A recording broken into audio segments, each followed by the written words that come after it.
everyone, and welcome to the Nikazuki Knits podcast. My name is Katie, and today is Thursday, September 1st, 2016, and this is episode 41. And I'm sorry if the tripod just jiggled there.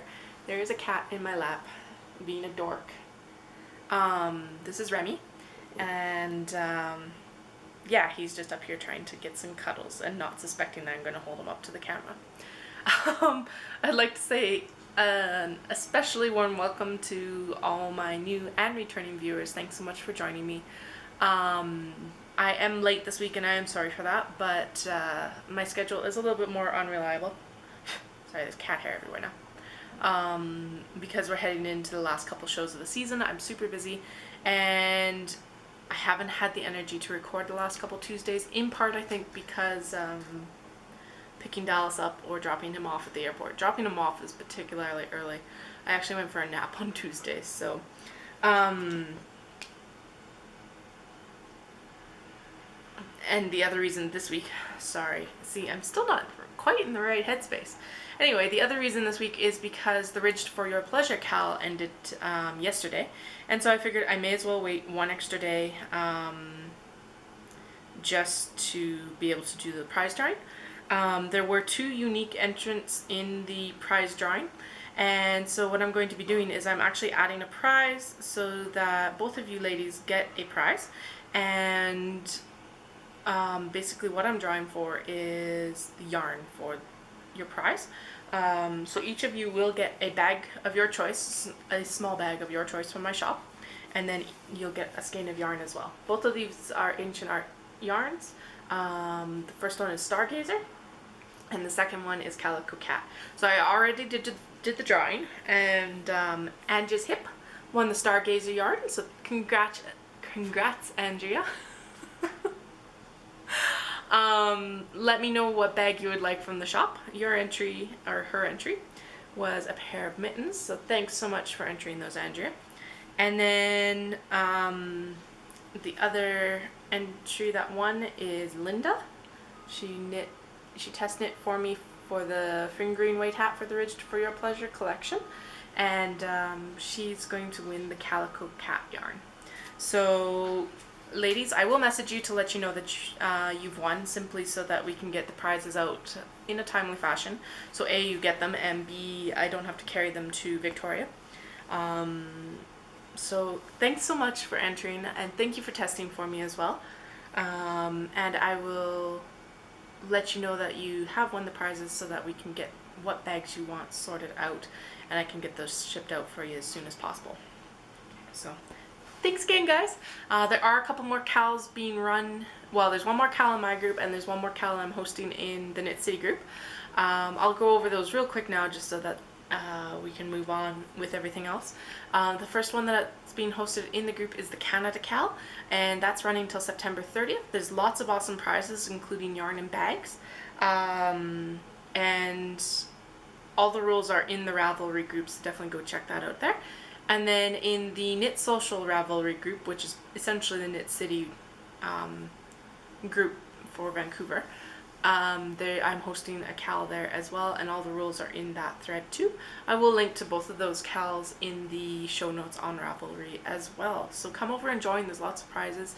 Knit City, there's some Knit City swag and some tickets, and one of the vendors has generously donated yarn as well.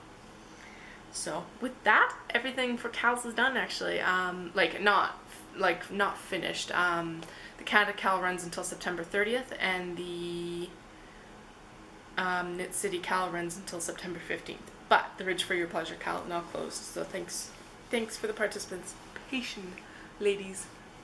See, I'm tripping over words too. Anyway, I do have some whips or works in progress, and I forgot one in my room, but I will show that to you next week. So the first one that I'm working on is my Genies cardigan.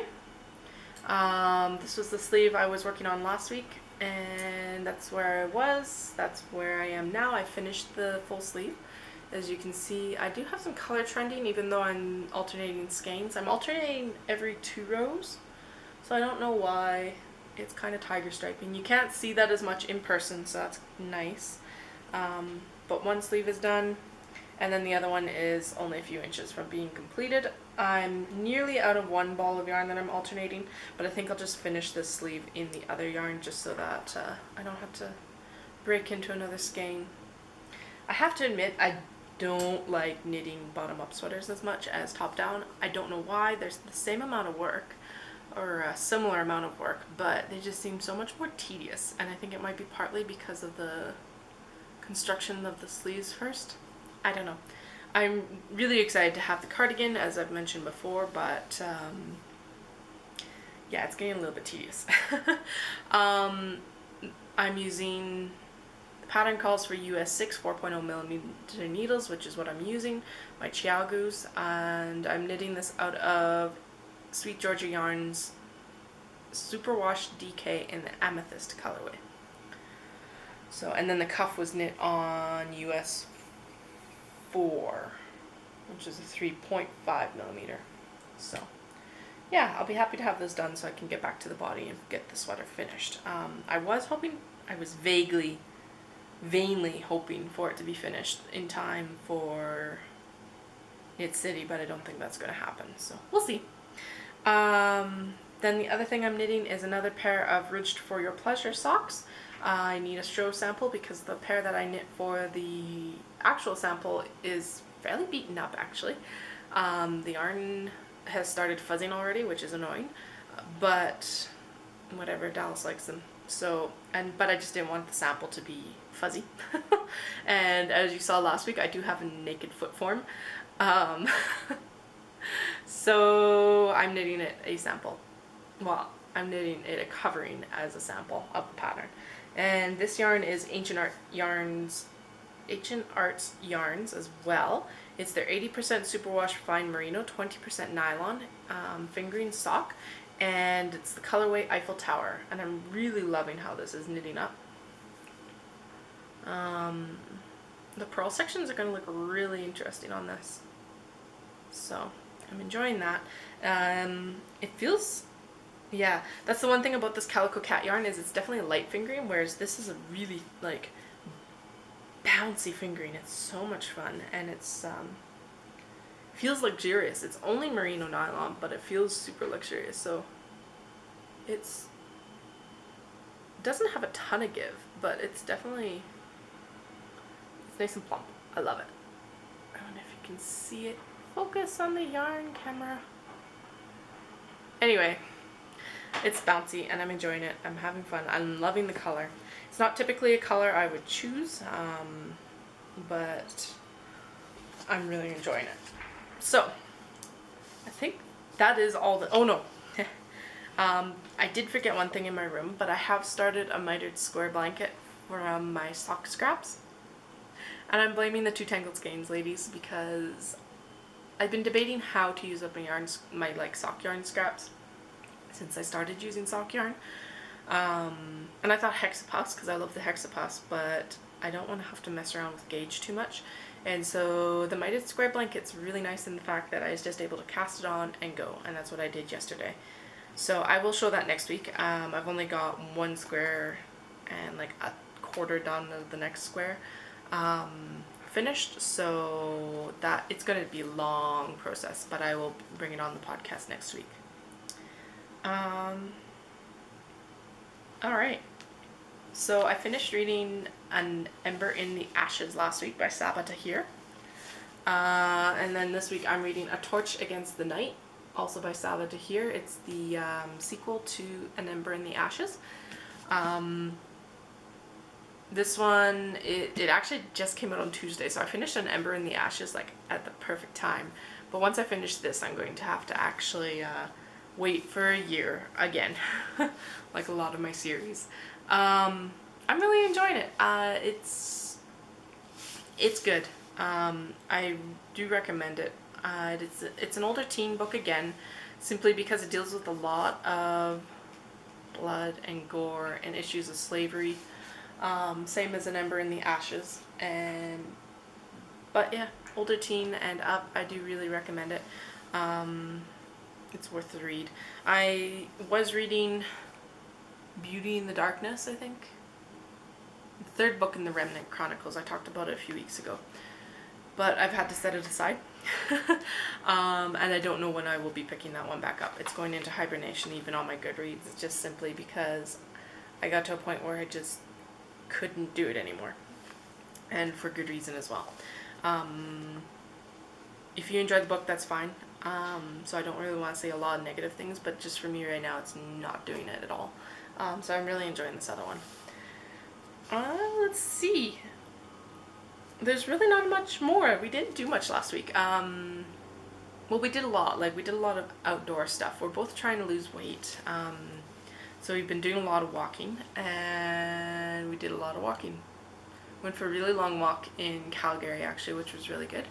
And then we did drive out to my parents because my old cat that lives with them is really sick. He's like, we don't know how much time he has left, sort of thing. So I had to make sure to go out and say goodbye. And we tried to do a walk up Marble Canyon, but right as we started to do that, it started pouring rain and lightning and thundering. So we kind of scrambled up and scrambled straight back down. But I did get some photos, so I'll insert those at the end of the podcast. Yeah, and other than that, just relaxing. We've needed that, and we're going to do the similar thing next week. Dallas does have an exam, so he'll be studying a lot, but that's good because I do have a lot of work to do before Knit City. So that's really all there is. I'm working towards Knit City. We're going to be going, I'm going to be going to Knit City at the end of September. And then we're going to go out to Victoria on Vancouver Island pretty much directly after, on the Tuesday afterwards, actually. Wednesday, I guess. Dallas is flying out from work, or from Calgary on Tuesday, and then we're going to go to the island. So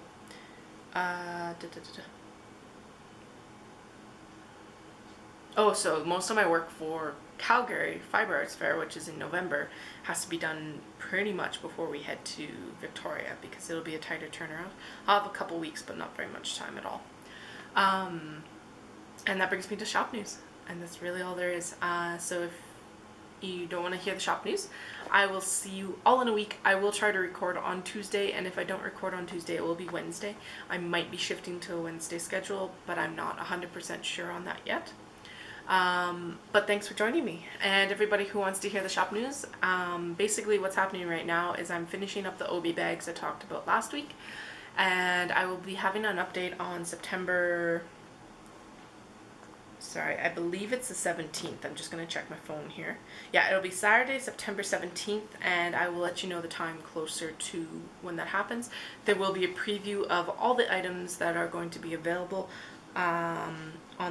in the podcast on the, I guess it would be the 13th or 14th. So that week, just prior to the update. And sorry, I'm umming a lot. I know what I'm talking about. I'm just, again, the headspace isn't quite there right now for some reason. But the shop will be closed on vacation from September 27th to October 4th or 5th. I will make sure to have all the items back up after Knit City as fast as I can, and I will let you know via the podcast when the shop will be reopened. But I will be taking time after Knit City to make sure everything is updated and that it's good to go again between Knit City and Calgary Fiber Arts Fair, unlike last year when I didn't do that. So I'll make sure that it's up and running as soon as possible after Knit City. So, and that's everything. So I hope you guys all have a wonderful few days. I know it's not quite a week now, but yeah. And thanks so much for entering the Cal ladies, and thanks for everyone who's entering the Canada Cal. I'm really happy to see all the entries there, and people seem to be having a lot of fun with their Canadian yarns and designers and everything like that. So yay! Thanks guys, and I will talk to you in a few days. Bye!